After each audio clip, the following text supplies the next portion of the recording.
Hi, I'm Dr. Bob Grakowski, creator of the Better Brain Blueprint. Welcome to another edition of Master Mindset. We're here today with Dr. Tariq Faridi. He's not only a brilliant neuroscientist and researcher, this guy reads 80 to 100 research papers a day on ways that problems with our brain and our nervous system, how it affects our overall health. Not about the latest chemical that you want to put in your body or the latest drug, but really about validating how important our spinal health and our brain health, how they are interrelated with each other. Today we're going to talk about the gut-brain connection, how what we eat and our digestive processes and the connection along the vagus nerve, this nerve that communicates from the brain and the other organ systems. We're going to get a little deep into some of these, so I'll summarize, but this is a passionate area that Dr. Tariq is going to share with us today on the research. It's not about taking more antidepressants or anxiety medication. It's really about getting our brain body in better balance. So Tariq, it's great to have you here today. Good to be here. So the gut microbiota and what they call the HPA axis, hypothalamic pituitary adrenal axis. So the adrenal gland, which is the stress regulator, the stress system controller where the cortisol is stored, and adrenaline rush comes out of that. So the emotions that, the negative emotions in our life, they cause toxins in the gut. So the gut itself has been now identified, it almost has its own brain. It's called the enteric nervous system. The enteric meaning the enterons, the intestines, the stomach, the digestive tract areas. But it starts in the brain. It's called the brain-gut axis. Yes. All those emotions and chemicals, there's a hypothalamus, which is the monitor, the instrument panel within the brain and the central nervous system. And then there are 11 very precise nerves in the HPA axis. Then we have the vagus nerve, which is a paraspinal nerve. It's not through the spinal cord, but there are 11 very precise spinal nerves that innervate the same organ that have their nerve supply and a innervation relationship with the vagus nerve. So I call it the trichotomous nervous system. So we have the HPA axis, we have the vagus nerve, then I call the third one is the pontine micturition center, the reproductive center of the brain. So these are three different nervous systems, the enteric nervous system, the reproductive nervous system, and now is the gut nervous system. And those three have all 24 spinal nerves connecting it. So if you go to the HPA axis, my esophagus, the C1, C2 spinal nerves there, that is affecting, because of what's in my gut, the HPA axis, those are all interconnected from the hypothalamus all the way to the fifth sacral nerve. So this is a very serious aspect of it. People say, well, how often do I get subluxated?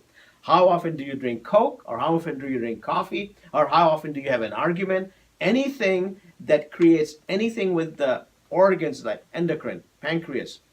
And so we have esophagus, we have stomach, we have the intestine, the small intestines are T10, L4, colon, T5, T6, pancreas. So all those nerves are HPA axis thing, and they affect 7 or 9 very precise vertebral segments. So when you're having subluxations in those areas, if it's starting with the structural compromise, the way you sit, the way you drive, the way you sleep, the pillows, the different things we do structurally through our posture and how we sit on a desk all day long, those things alone affect those nerves and create compromise between the brain and the gut, and it interferes in the communication. So our posture, those two things alone, which chiropractors are great at correcting, we're dealing, you guys are gastroenterologists, you guys are endocrinologists, you affect so many organs in the body, and the HPA axis, emotions have a great havoc, negative impact, and the production of toxins,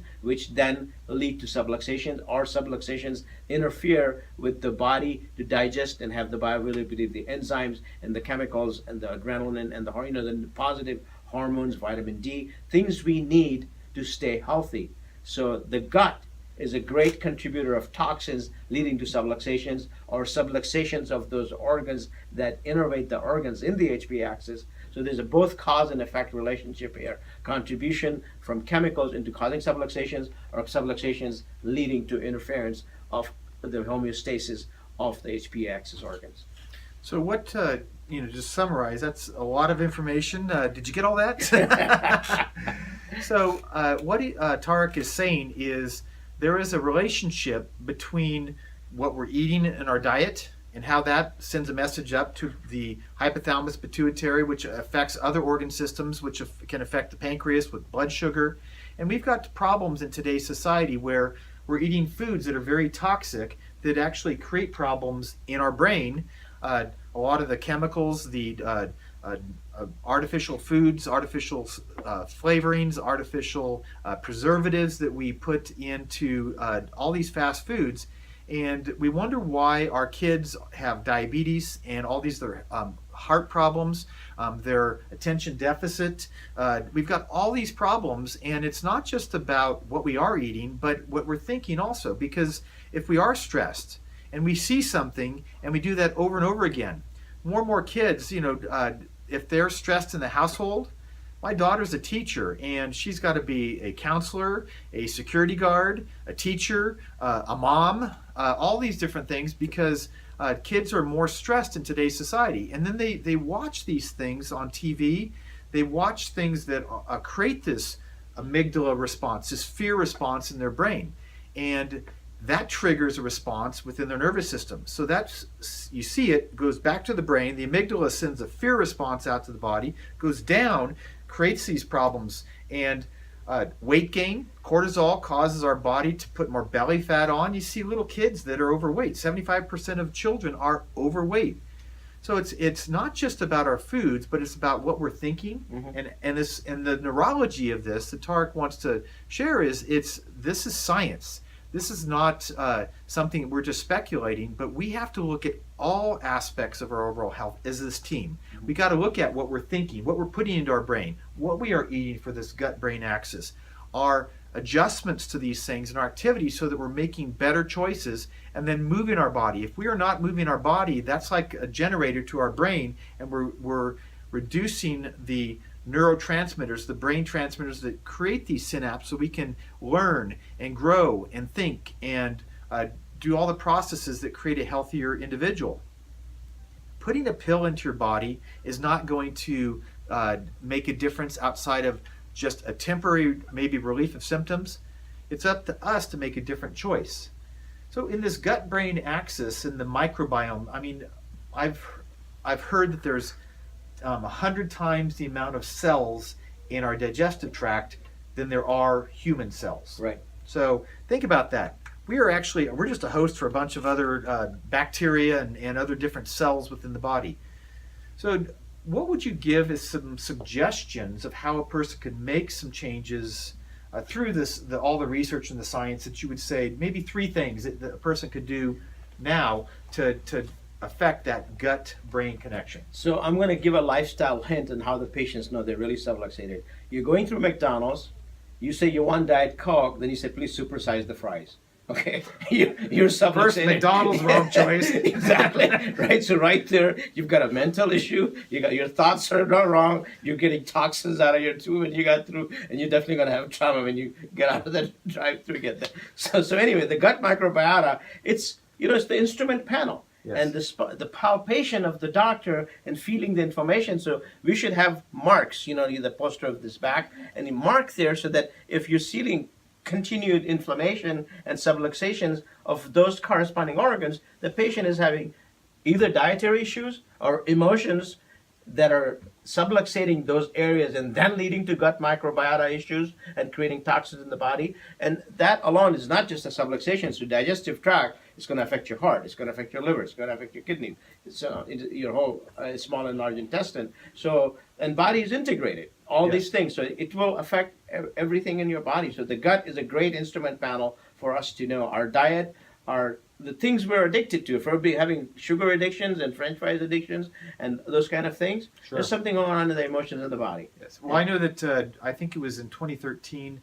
I don't remember what college. I think it may have been Harvard that said that are you addicted more to cocaine or Oreos? And the study said that you have more of an addiction toward Oreos as far as the pleasure centers in your brain than you do cocaine. Right. So if a person is addicted to sugar, if you can't go without something for a week and you're having some sort of withdrawals, you're addicted to that process.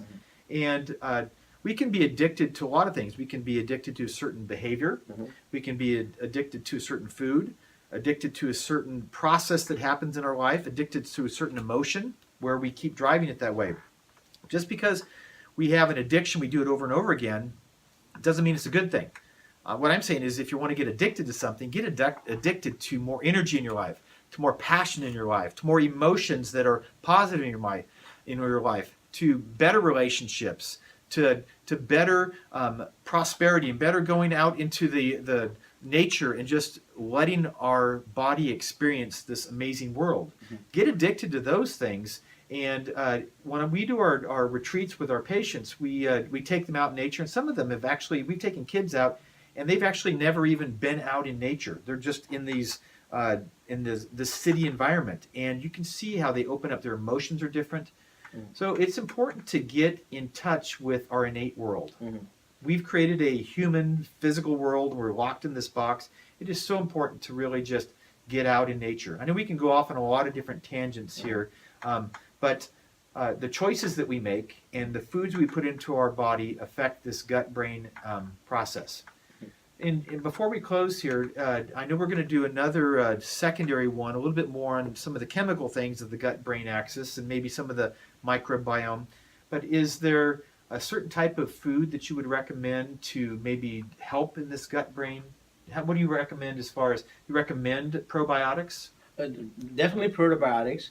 Increase high-fiber foods because they are a natural dissolver of an absorber of the toxin in there. So, high fiber foods and, grains, legumes, fiber things. So the diet is important, avoiding caffeine and soda and Coke, and the things that rob the body of its enzymes. The brain has these neurotransmitters, right, and the processes of the gut bacteria and how that affects neurotransmitters is very important. So we're going to have a secondary part with the gut-brain axis and talk about some other things with Tariq. So make sure you go to part 2 of this conversation. This is Dr. Bob with another Master Mindset interview.